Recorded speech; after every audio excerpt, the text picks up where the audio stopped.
welcome to India Tonight. I'm Shabani Kharat. Now, government data has showed that the net direct tax collection grew 16.4% to over 6.51 lakh crore rupees till July 13. The net corporate tax collection rose 22% to 2.40 lakh crore rupees.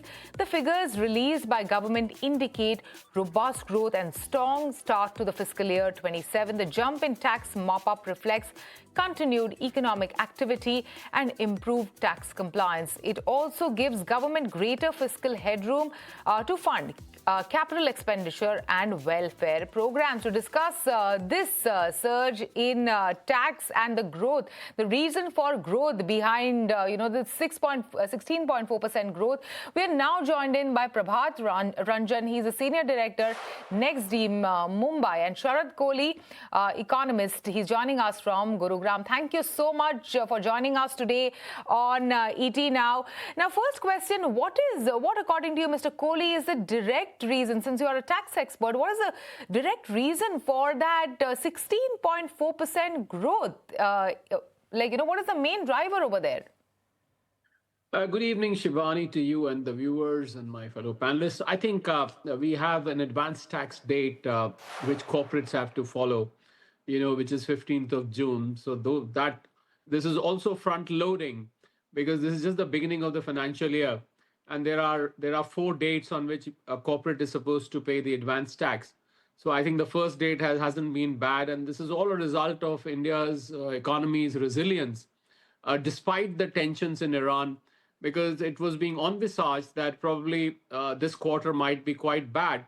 But the corporate results, if you've seen, which are going into the stock exchanges as well, they are not coming out to be all that bad, which means Indian economy's resilience is there. And, our economy is made out of a consumption story. Our growth is 60% dependent upon consumption. The economy comprises of consumption. I think the consumption, the big Indian middle class has gone ahead and bought things which otherwise was being envisaged that probably they will not buy, but the consumption has been very good, which has led to uprise in the corporate profits. And hence the advanced tax first installment, shall I say, for FY27 has come out to be very, very good, exceptionally good. And this is also corroborated by the fact, Shivani, that the GST collections for the month of June itself, they turned out to be 1,95,000. So which means that, war or no war, the Indian growth story, the Indian consumption story, shall I say, remains very much intact. Consumption and growth story remains very much intact. That's the word coming in from Mr. Kohli. But Prabhat Ranjan, over to you. How much of this increase is due to, stricter tax enforcements and AI auditing? Yeah, thanks, Shivani, for taking up this important question. Maybe I would like to at least point out some of the important aspects. The growth journey that we have been witnessing so far, on which India is progressing. I think the target that we have of 5 trillion economy by 2025, there are certainly some disruptions. Despite that, the estimation is to land at $4.15 trillion. So we have achieved almost 4/5 of the total target, and we are strongly on the path. Now, if you look at the collections, the way it has grown, probably I would like to highlight that not only the corporate tax, which has grew by approximately 22%, even the non-corporate tax that has grew up by 12%. Despite the refund of approximately 1.22 lakh crores, this clearly shows that we have a strong generation of the corporate profitability, income generation, and there is a significant financial market growth as well. So amalgam of everything, including the infrastructural growth which India is witnessing, therefore we are able to witness this kind of a strong growth, and overall we are on the momentum to achieve the targets. Quickly over to you again. So will this high tax mob lead up to any corporate tax relief in the year to come? Because the businesses have faced a very tough year, and also, with the delayed and pretty much dry spells across many parts of the country. So it's going to impact the corporates in this year. Wishful thinking, I would say, Shivani. I really don't think that's going to be done anytime soon. I would like to point out another reason, Shivani, here for the surge in the collections, which is, when the new financial year starts from April, especially now I'm talking of the personal tax collections, because this is also the tax filing season. So technically, the tax filing season starts from April 1, although it really picks up after 15th of May. So one of the reasons why when people deposit their residual tax as well, when you file your return, 31st July is the cutoff date.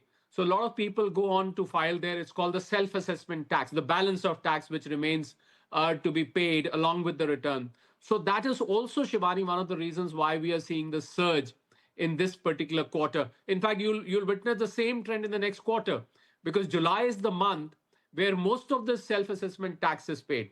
This, however, this only applies to personal tax. What I'm saying doesn't apply to corporate tax because corporate tax filing season deadlines are beyond the personal tax reasons. So I think that is the reason. But coming back to your question, Shivani, that's very wishful thinking. If what you said comes out to be true, you would have the stock market going for a song tomorrow. But unfortunately, I really don't think that's going to be the case anytime soon at this point of time. Absolutely. Over to you. Final question, Prabhat. Ranjan, how does this growth, in fact, help us understand impact, the government's fiscal deficit reduction goals? So, Shivani, as I mentioned, the real GDP that is estimated to grow by 7.7% approximately in financial year 2026. And the economic surveys has assessed India's medium-term potential growth at approximately 7%. So the IMF, International Monetary Fund's, the latest projection of around 6.4% growth for the current year still places India among the fastest growing major economies, and that has been supported by multiple studies which is there. So, however, there has been certain disruptions which is impacting our fiscal, deficits, etc., including the crude oil pricing, etc., which has been almost on the radar for every of the Indian to see. Roughly around, we are somewhere lagging around $90 per barrel for 2026, which is the estimated average oil price. So I think amalgam of everything will have a substantial, impact on the Indian economy. But looking at the substantial domestic demand and policy that buffers, it is important to understand that the Indian economy will still have a strong potential ahead, and the fiscal deficit should be under the control as estimated. Thank you, Mr. Ranjan, and thank you, Mr. Kohli, for joining us today on India Tonight on ET Now. Thank you so much, Shivani. Thank you so much. Thank you very much. Thank you.